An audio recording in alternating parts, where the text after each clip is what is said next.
Hi friends, welcome to சான்ஸ் அடுப்படி. இன்னைக்கு நம்ம பார்க்க போகிற ரெசிபி பாலக்கீரையை வச்சு ரொம்ப ஹெல்த்தியான சப்பாத்தி எப்படி செய்யறதுன்னு தான் பார்க்க போகிறோம். வீடியோக்குள்ளே போகிறதுக்கு முன்னாடி நம்ம சேனல் சான்ஸ் அடுப்படி சப்ஸ்கிரைப் பண்ணிக்கோங்க. கூடவே இருக்கிற பெல் சிம்பிளையும் கிளிக் பண்ணிக்கோங்க. இந்த ரெசிபி செய்ய பாலக்கீரை ஒரு கை அளவு எடுத்துக்கோங்க. இந்த தண்டு யூஸ் பண்ண வேண்டாம். இந்த ரெசிபிக்கு வெறும் லீஃப் மட்டும் போட்டால் போதும். தண்டை கத்தி வச்சு இந்த மாதிரி கட் பண்ணி எடுத்து வேஸ்ட்டில் போட்டுருங்க. லீஃபை பவுலில் மாற்றிக்கோங்க. க்ளீன் பண்ணிக்கலாம். பாலக்கீரையை வாஷ் பண்ணிக்கலாம். அதுக்கு தேவையான அளவு தண்ணி ஊற்றி 2 டைம்ஸ் வாஷ் பண்ணி எடுத்துக்கோங்க. வாஷ் பண்ணி எடுத்தாச்சு. இதைய நம்ம வேக வச்சுக்கலாம். அதுக்கு அடுப்பு ஆன் பண்ணி பாத்திரம் வச்சுக்கோங்க. அளவா 1.5 டம்ளர் தண்ணி ஊற்றிக்கோங்க. தண்ணி ஓரளவு கொதிச்ச பிறகு க்ளீன் பண்ணி வச்ச பாலக்கீரையை சேர்த்துக்கோங்க. ரொம்ப நேரம் வேக வைக்க வேண்டாம். லைட்டாக சுருங்கினதும் எடுத்துடணும்.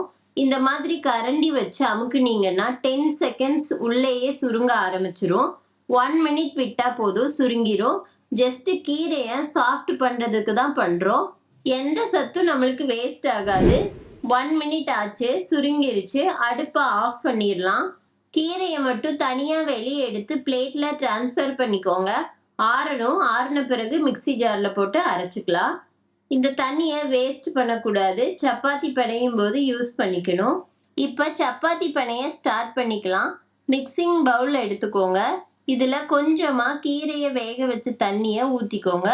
அப்புறம் பிணையும் போது பத்தலைன்னா ஊற்றிக்கலாம். 1/2 டீஸ்பூன் உப்பு போட்டுக்கோங்க. உங்கள் தேவைக்கேற்ப ஆட் பண்ணிக்கோங்க. கோதுமை மாவு 2 டம்ளர் போட்டுக்கோங்க. அதாவது 500 கிராம் அளவு இருக்கும். கீரை ஆறிடுச்சு. மிக்சி ஜாரில் போட்டு அரைச்சி எடுத்துக்கோங்க. பேஸ்ட் மாதிரி அரைச்சாச்சு. அரைக்கிறப்ப தண்ணி எதுவும் ஊற்ற தேவையில்லை. இதைய கோதுமை மாவில் சேர்த்துக்கோங்க. நல்லா பிசைஞ்சுக்கோங்க. சப்பாத்தி சாஃப்டாக வர எதுவுமே ஆட் பண்ண தேவையில்லை. 2 டிப்ஸ் ஃபாலோ பண்ணினா போதும். நல்லா கொதிக்கிற தண்ணி ஊற்றி பிணையணும். 2வது டிப்ஸ், டைட்டாக பிணையாமல் கொஞ்சம் லூஸாக, அதாவது இலகுன மாதிரி பிணையிடணும். இதை ஃபாலோ பண்ணினாவே போதும். சப்பாத்தி நல்லா சாஃப்டாக வரும். ரொம்ப குழையாக இருந்தால் கொஞ்சமாக மாவு சேர்த்துக்கோங்க. நல்லா பிணைஞ்சுக்கோங்க.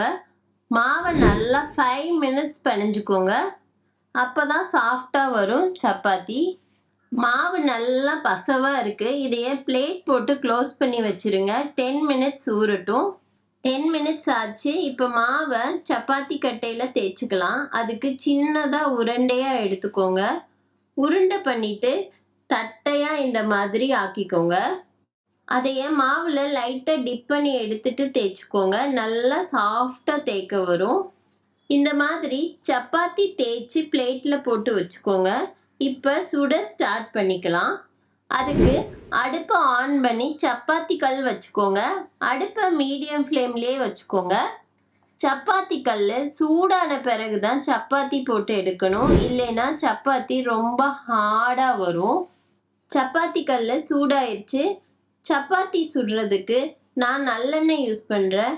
நீங்கள் எந்த எண்ணெய் வேணாலும் யூஸ் பண்ணிக்கோங்க.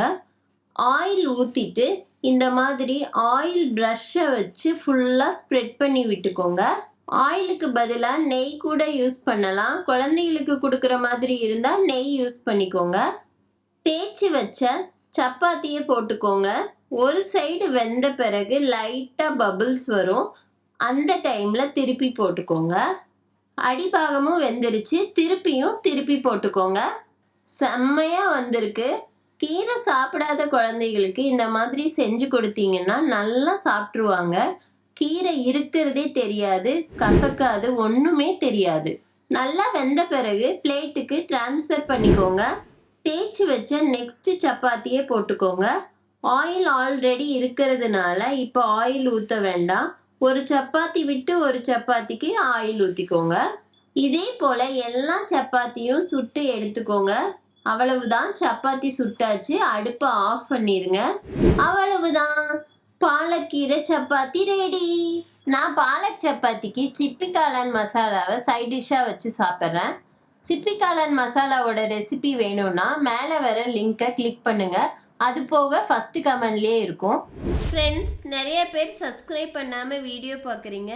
சப்ஸ்கிரைப் பண்ணிட்டு பார்த்தீங்கன்னா எனக்கு ரொம்ப ஹாப்பியாக இருக்கும். எங்கள் சேனல் உங்களுக்கு பிடிச்சிருந்தா சப்ஸ்கிரைப் பண்ணி சப்போர்ட் பண்ணுங்கள். சாம்ஸ் அடிப்படை சேனலை சப்ஸ்கிரைப் பண்ணி என்னோட மற்ற ரெசிபீஸோட வீடியோ பாருங்கள். தேங்க்யூ.